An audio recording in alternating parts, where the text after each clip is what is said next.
shortcut through the woods, and I lost my way. It was getting late, and I was scared and alone, and a kind old man took my hand and led me home. Mama couldn't see him, oh, but he was standing there. I knew in my heart he was the answer to my prayers. Oh, I believe there are angels among us, sent down to us from somewhere up above. They come to you and me in our darkest hour, to show us how to live, to teach us how to give, to guide us with the light of love.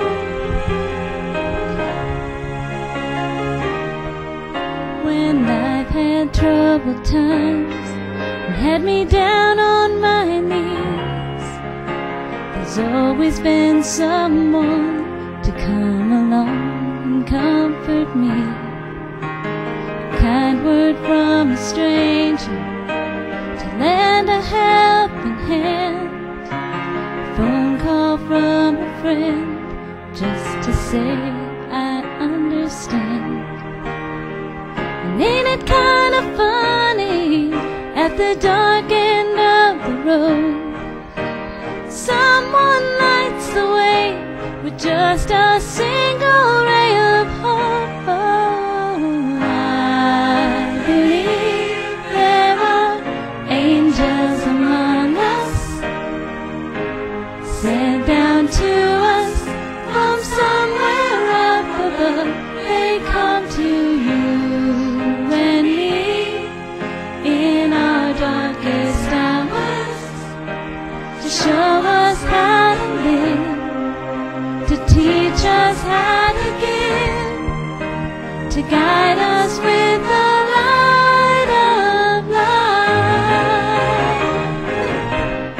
They wear so many faces, show up in the strangest places, grace us with their mercies in our time of need.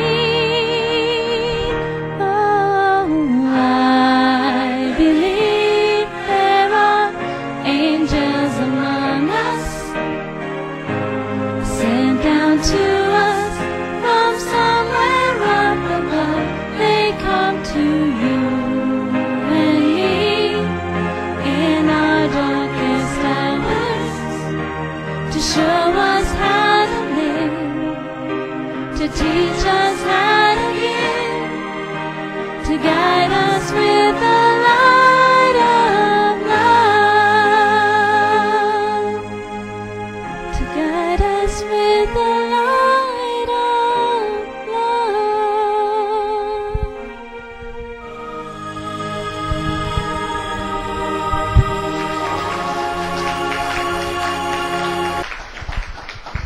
All right, kids, story time.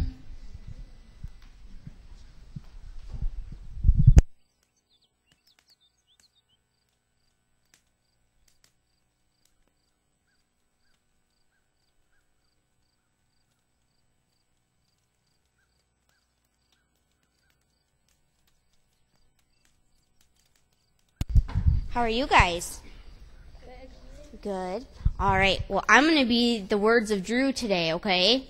Because Drew can't talk, but Drew wrote this, okay? I'm just going to deliver it for him. All right. So this morning, we have an object that's familiar to all of you, right? It's a hammer. Do you guys know how to use a hammer? Yes. Yeah. Can I show you? Justin's going to show us. All right. Well, as you know, if you use this part of the hammer, it's called the face. It's used to knock on something like this. All right. And then if you use the other part of the hammer, the claw, It's used to pull on something. Just like that. All right. So a hammer can either be a knocker or it can be a puller, but it can't be both at the same time. People are a lot like hammers. Did you know that? Did you know that people are like hammers? But we're much more talented. They can either be a knocker or a puller. Some people go around knocking everything all the time. All they do is complain and complain. Why don't you make knocking on doors? And they never think of anything good to talk about. But some people are pullers, and they're always positive, and they're always pulling together with other people. Think of somebody you might know, maybe you go to school with, or somebody in your family, and maybe they're a knocker. Are they always in a bad mood? Sometimes, yeah. All right. Well, the problem is that once we start to complain, it's hard to stop. Do you guys complain? Do you complain about having to do the dishes or take out the garbage? Oh, now we complain.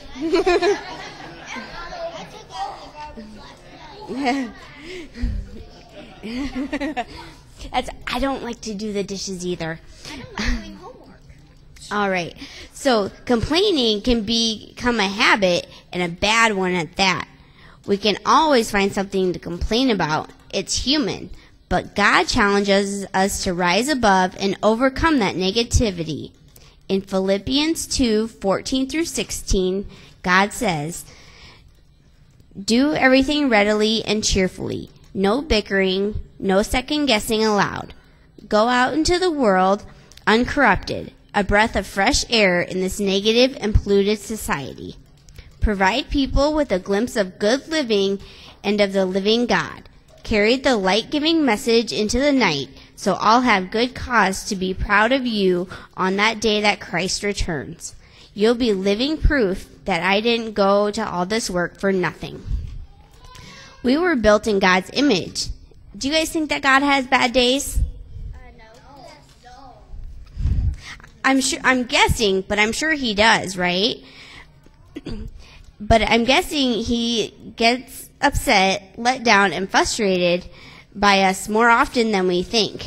But do you think one bad thing keeps him down forever? No.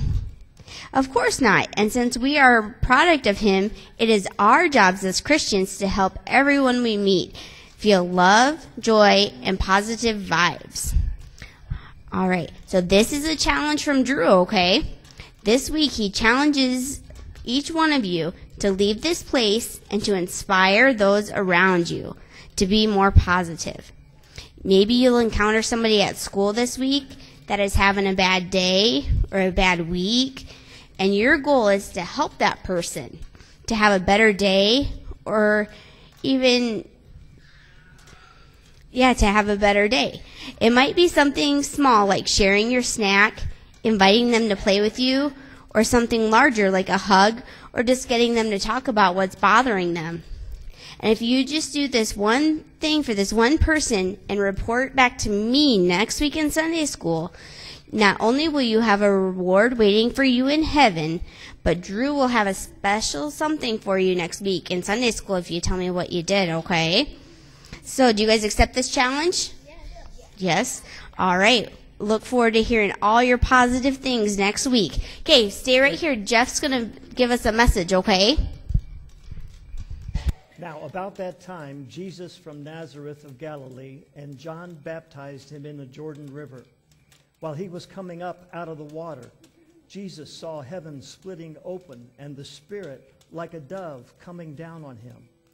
And there was a voice from heaven, "You are my Son, whom I dearly love. In you I find happiness." At once the Spirit forced Jesus out into the wilderness. He was in the wilderness for 40 days, tempted by Satan. He was among the wild animals, and the angels took care of him. After John was arrested, Jesus came into Galilee announcing God's good news, saying, "Now is the time. Here comes God's kingdom." Change your hearts and lives and trust this good news. I was given a thorn in my body because of the outstanding revelations I've received, so that I would not be conceited. It's a messenger from Satan, sent to torment me so that I wouldn't be conceited. I pleaded with the Lord 3 times for it to leave me alone, and he said to me, "My grace is enough for you, because power is made perfect in weakness. So I'll gladly spend my time bragging about my weakness, so that Christ's power can rest on me. Therefore, I'm all right with weakness, insults, disasters, harassments, and steadfast situations for the sake of Christ, because when I'm weak, then I am strong." I've got some good news. First of all, the bad news. We are, if you like what you're seeing here with the decorations and some of the new tech that we have, our equipment can't keep up with what we're trying to get done. So we need 2 new computers back in our tech booth and a few other things, some wiring that I don't quite understand. But we have an anonymous donor that has agreed to put up $1,000 matching for every dollar that is received to go back to the tech booth. That person will match up to $1,000 to get our equipment that we need. So as we look at this week's collection plate and next week's and then Easter's as well, remember that matching $1,000 that's out there from an anonymous donor. So that is great news to get us off and running on that. In the July 19th, and I actually had a hard time finding this, but I found it, 1948 edition of Time magazine, there was an article in there about a Philippine woman who received the Medal of Freedom. She was known to people during the war, World War II, as Joey. Her real name was Mrs. Josefina Geraro from Manila. And she was a society figure for her time back in the Philippines. She may not look it in this 1948 photograph. She was quite a society gal, and during World War II, she was a spy. And she worked for the United States. She was on our side. And she was the best of all the spies that we've had throughout all the world wars that we've been involved in and all the wars that we've been involved in. She was absolutely the best. She carried back and forth information and documents over enemy lines so frequently and saved countless American lives. And never once was she caught, never once was she even searched. The whole time throughout the war she did this. How Joey was able to achieve this remarkable wartime effort is truly amazing. Joey was young, she was pretty, and according to the information I have here, vivacious. Her husband was a rich medical student at the Santo Tomas University in Manila. Because of her bright, optimistic, and happy personality, she had everything going her way. And then the war broke out. After the Japanese invaded the Philippines, Joey, along with several of her friends, began to bring clothing and food and supplies to U.S. POWs. It wasn't long after that she offered her services to become a spy. She had already gained valuable experience and expertise in working behind enemy lines, taking care of the POWs. She said that she would be the best spy that America ever had. And we, looking at her in that youthful optimism, agreed that she would be. On her first mission, she mapped the entire waterfront fortifications of the Japanese and located the enemy aircraft batteries. So the United States, from Joey's drawings, was able to attack these targets. And time again, Joey's optimism aided in her success. Because of her many successes, the U.S. used Joey time and time again to transport sensitive documents over enemy lines. Delivering key messages to key personnel, she saved, again, countless lives. So what was the key to her optimism? Why was Joey so sure of herself and so optimistic that she would be able to become America's best spy? And she did it. Not once was she stopped, and not once was she ever even searched. She was able to carry documents back and forth, and never once was caught. Well, we'll get to that in just a moment. But first, as we look at times in the wilderness, we know that sometimes it's very difficult to cope. When it feels like the bottom is fallen out of everything and we're deep into our wilderness, we find it difficult sometimes to even cope, to get by. And we hear that optimism is the way to go. We hear that attitude determines your altitude. There's all kinds of sayings like that where optimism is the best way to approach life. But is optimism enough? Is being optimistic enough? Or do you need something like Joey had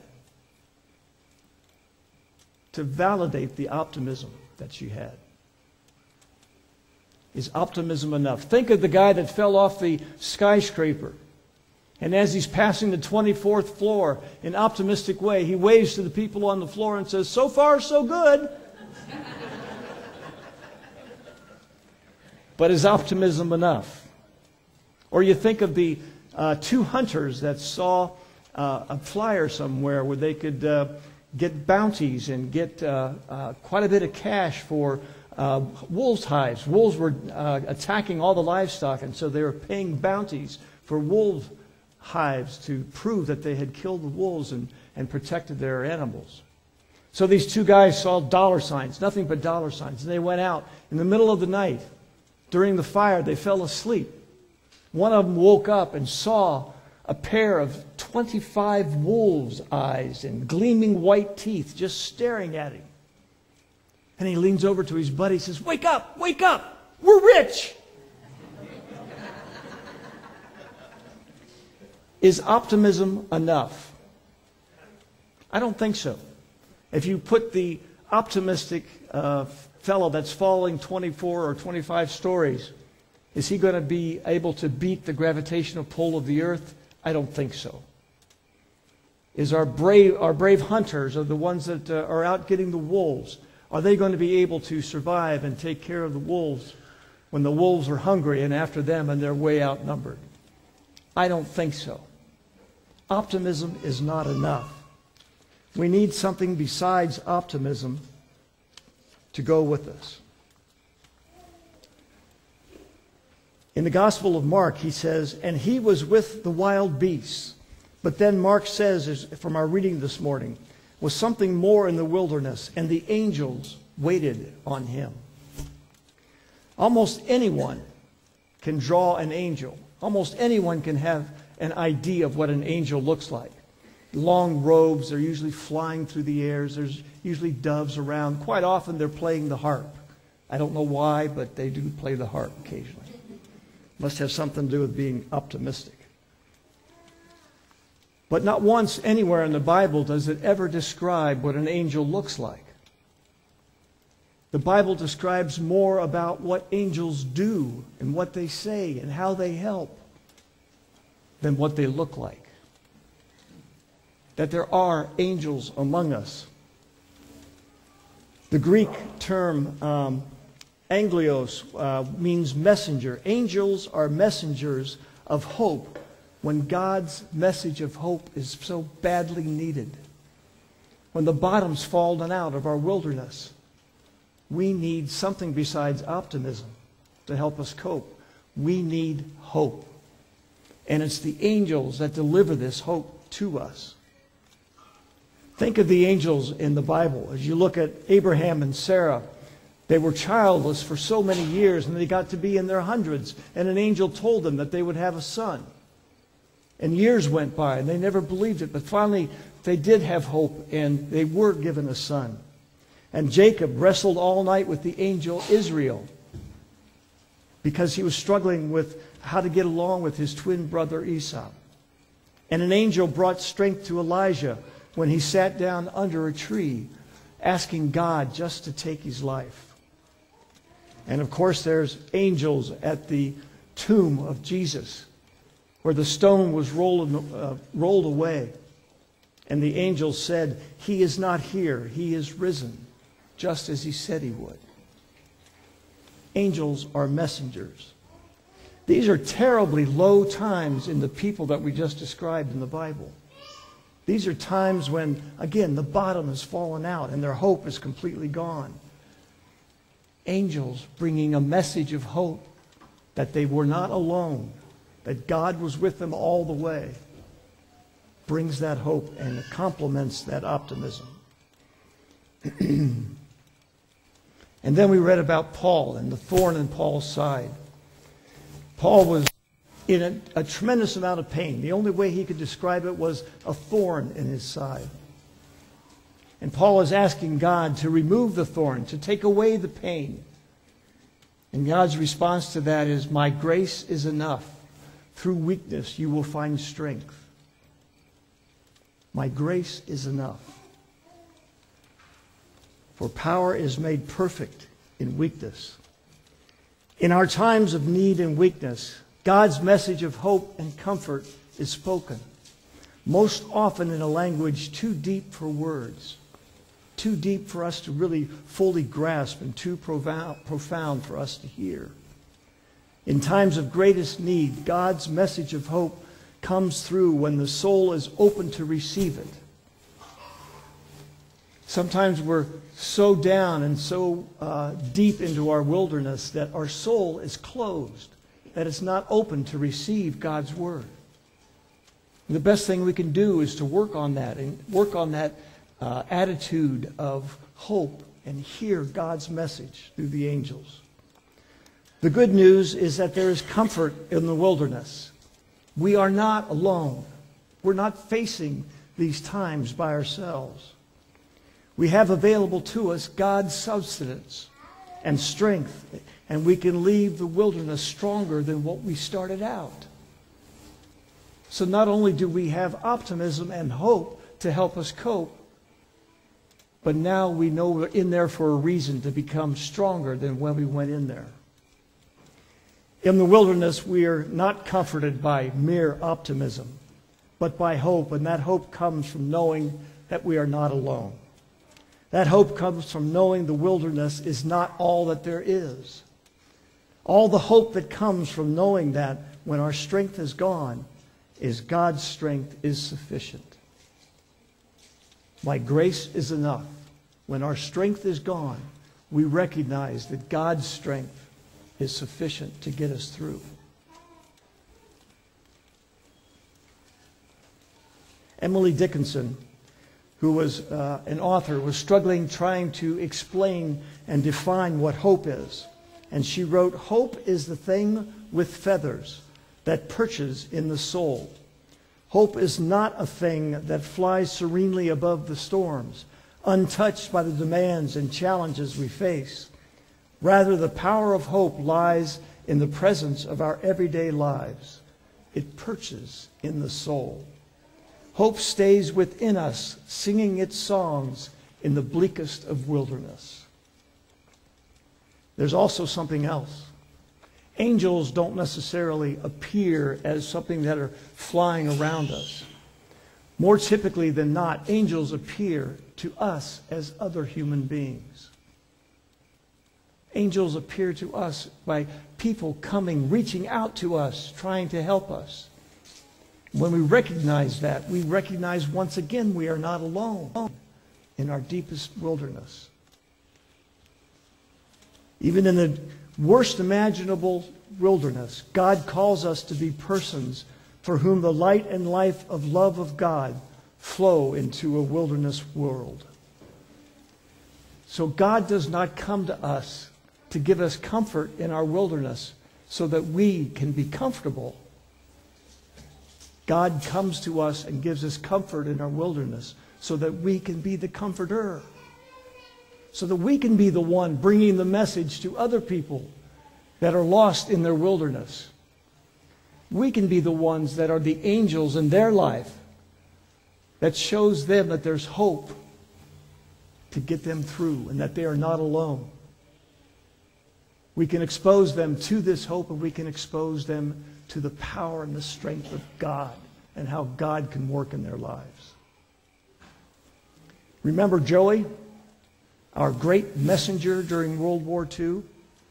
She was full of optimism, hope, and confidence that she would never, ever be caught. And she was right. She was stopped several times by suspicious Japanese, but never was apprehended, never arrested, and as I said before, never even searched one time throughout the entire war. For Joey had a secret weapon, an amazing insurance policy to which any other spy would unlikely not subscribe, to which any other spy would not likely want to subscribe. You see, Joey had a very authentic illness. Joey had leprosy. Perhaps you've been called to be a messenger in someone's life for someone else. Perhaps God has given you that assignment to bring a message of hope to someone that you know is struggling in a wilderness, that you know you have the ability to provide comfort and hope to them. Oftentimes that calling that we have is ignored. Oftentimes we feel that we're not good enough to do that. We feel inadequate. I don't know what to say. What if they ask me questions? How can I introduce them and show them the support that God has if they ask me a question I don't know the answer to? I'm not good enough. I'm not worthy to do this. If you remember anything this morning, remember this. God does not call the qualified. God qualifies the called. God does not call the qualified. He qualifies the called. In other words, don't let Satan tell you otherwise, that you're not good enough. Don't let Satan tell you that God has an entry fee or an IQ test that you've got to pass before you can be this messenger of hope. Don't believe it. Remember that the first century society was stampeded by swaybacks, not thoroughbreds. Before Jesus came along, the disciples were loading trucks, coaching soccer, and selling Slurpees on the corner. Their collars were blue and their hands were calloused. And there is no evidence that Jesus chose them because they were smarter than anybody else. The only thing they had going for them in their wilderness times is that when Jesus said, "Follow me," they did. That's the only thing they had going for them.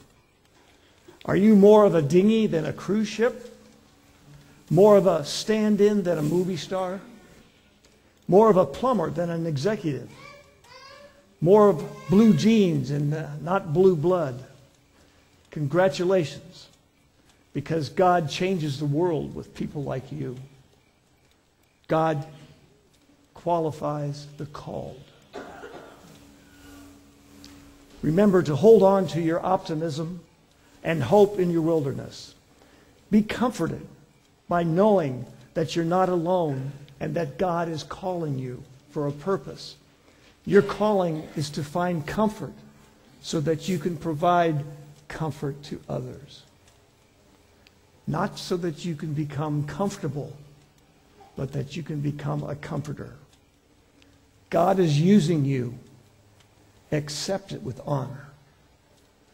Amen.